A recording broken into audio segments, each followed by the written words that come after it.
Hello, dear friends, and welcome to my YouTube channel where we talk about wellness, rejuvenation, all types of massage, physiotherapy, osteopathy, and so on and so on. Generally about medicine and, of course, facial massage. This is very, very important for self-esteem. Right now, we're only talking about the face, but eventually we'll gradually move on to neck massage because how your neck looks can actually affect your overall mood. Today, we're continuing from the last video where I talked about skin stretching during incorrect massage and how to do it correctly. Today, I want to point out a very important fact, which I'll show you in the second half of the video. Also, I want to say that in a couple of weeks, I will make a video about self-massage because from the comments, I noticed that people have started trying it and many did not succeed because it's not as easy as you might think. Self-massage is much more challenging than massaging someone else. It requires strength and proper kinetics. Self-massage is done in stages, and it's important to follow the sequence of elements and so on. By the way, regarding other comments, thank you so much for your gratitude, for your support. There are many positive comments, but there are also many negative comments. Well, not so much negative, but rather people have different opinions. People refer to other sources of knowledge and say that what I'm doing is incorrect. They mention some course where it's described that the skin doesn't stretch, but rather moves, that you can't stretch the skin during a massage and so on. And I'll say this, thanks to the fact that the skin does stretch, we are able to move, laugh, eat, yawn, and the skin stretches quite easily. The question is how it retracts back. For example, in older people, if you start pulling the skin, it may not retract back to its original state because the elastic band or spring made of collagen and elastin is already lost. The same thing happens with the elastic band on pants. If you frequently wash and dry them, the elastic band no longer holds and the pants fall down. The same thing happens with the skin. The elastic band disappears, so the skin stretches very well. We work on making sure it not only stretches, but also retracts back, and then everything will be fine. The next point about the comments is regarding self-massage, which many people are asking about. I'll say it again, I'll make a video after this one.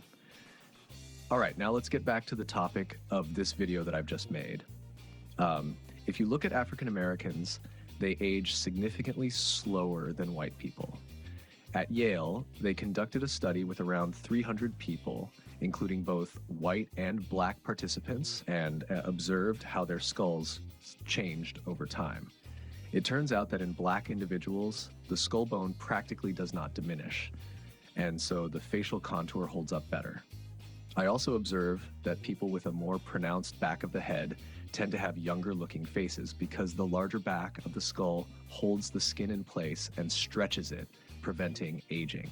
But as soon as you start losing skull volume, especially in white people, everything starts to sag and looks older.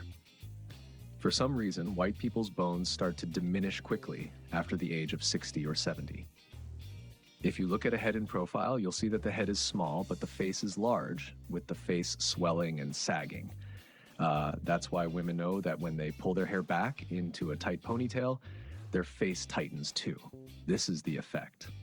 The job of a massage therapist working on facial rejuvenation is not to miss this moment. If you increase the scalp a little, the eyebrows won't droop, the upper eyelids won't look sad, and so on.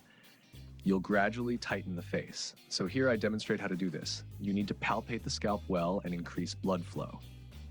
The skull is covered with an aponeurosis called Galea aponeurotica, and you need to massage it well so that it becomes juicy, like pumping blood into a sponge. By doing so, you increase the volume of the head, and hopefully your youthful appearance will gradually return. But of course, this requires a lot of consistent effort. Everyone has a couple of hours to take care of themselves. This still counts as exercise because you're moving, your fingers become stronger, and when your fingers are strong, you live longer. There was some study in Britain that showed people with a strong grip live longer, so when you work with your fingers, you're extending your life. I hope I didn't miss anything. Although I want to mention the comments asking why the model hasn't become younger. Well, how can you turn an old person into a young one in just 15 minutes? Miracles don't happen. This requires consistent effort, determination, and a strong character to keep doing it until positive results appear. When I started doing rejuvenating self-massage, I tried different techniques, both intuitively and theoretically, and I also had moments of frustration when things didn't work out. It's very unpleasant when instead of getting younger, you start looking older. I also want to point out that you need to focus on the islands of youth around the nose, particularly the nasolabial fold, because the nasal opening of the skull increases due to bone mass loss, and the nose seems to collapse inward, which makes your face look significantly older.